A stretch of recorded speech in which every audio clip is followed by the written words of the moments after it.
Welcome, I'm Dixie, and normally this channel focuses on historical sewing, but today's video is going to be a little bit different, although it is still sewing related.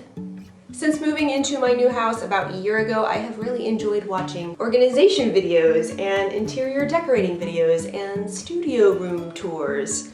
So if you like that kind of content, maybe you'll like this as well.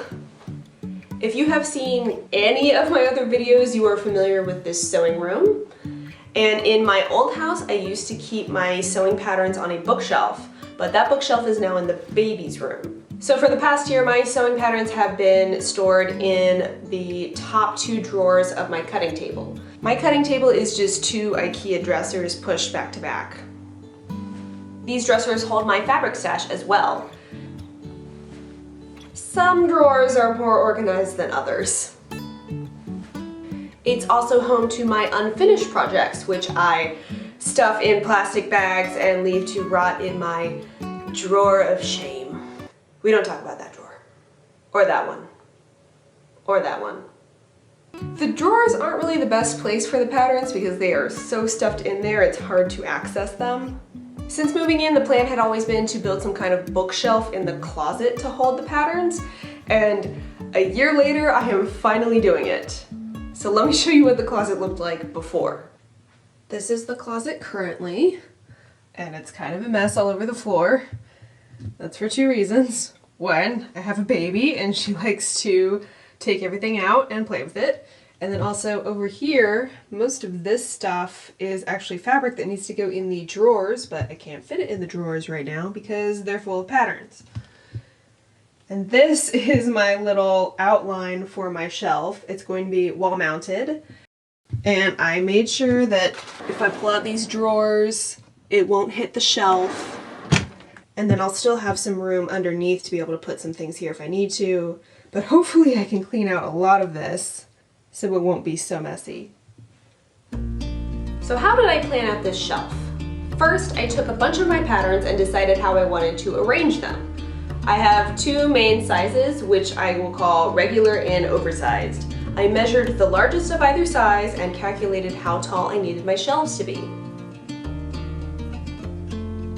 I only have a few oversized patterns, so I'm only designating the bottom shelf for those.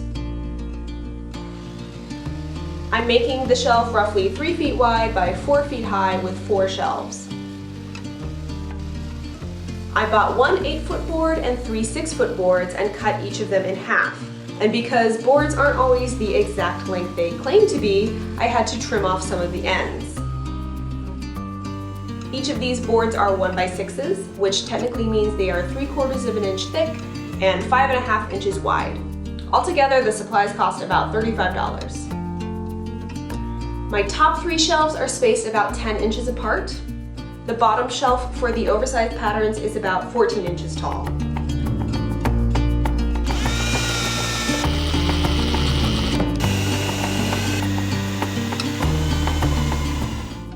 I'll be arranging those oversized patterns face out, so to keep them from sliding off the edge, I'm placing one of the extra board pieces along the front of the shelf.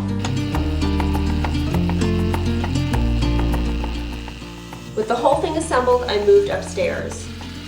I'm using metal L brackets mounted into studs to hang it.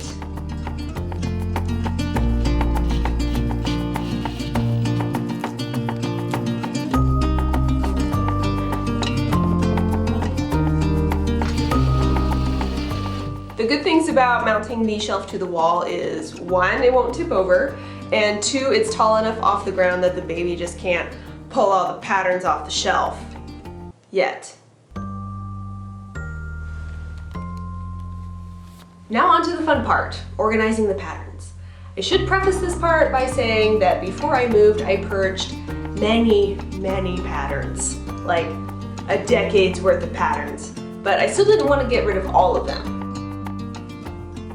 Here's the damage. This is every pattern I own, plus these ones up here. So I've partially divided these into categories, but I am noticing some themes.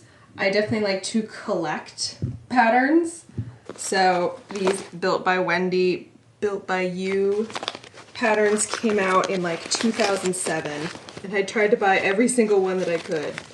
And this designer and these patterns were kind of what really got me into sewing my own clothes way back when. So these are kind of more sentimental than anything else. I haven't made these in a long time, but I have made most of them.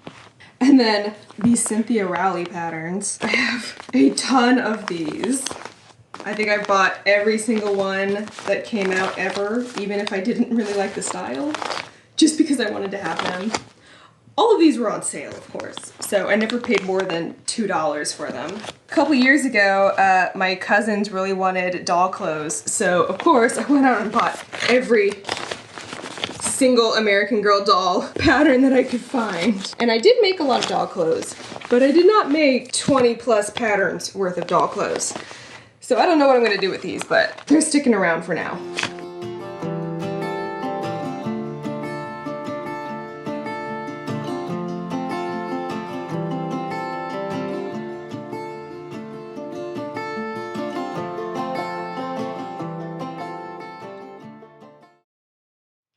With all my patterns arranged, I can now work on filling up these drawers with the rest of my fabric.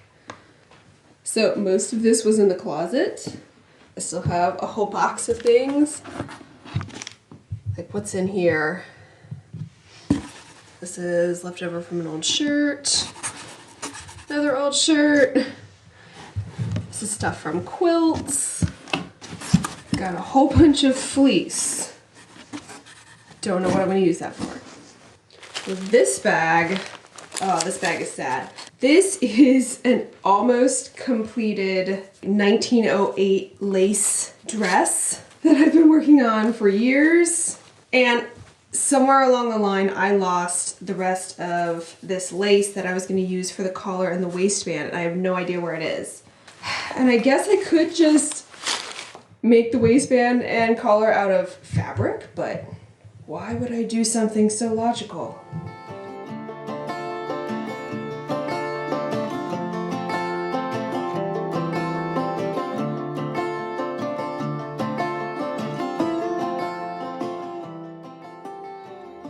I filled those top two drawers with fabric, and with a little more rearranging, I'm calling this pattern shelf finished.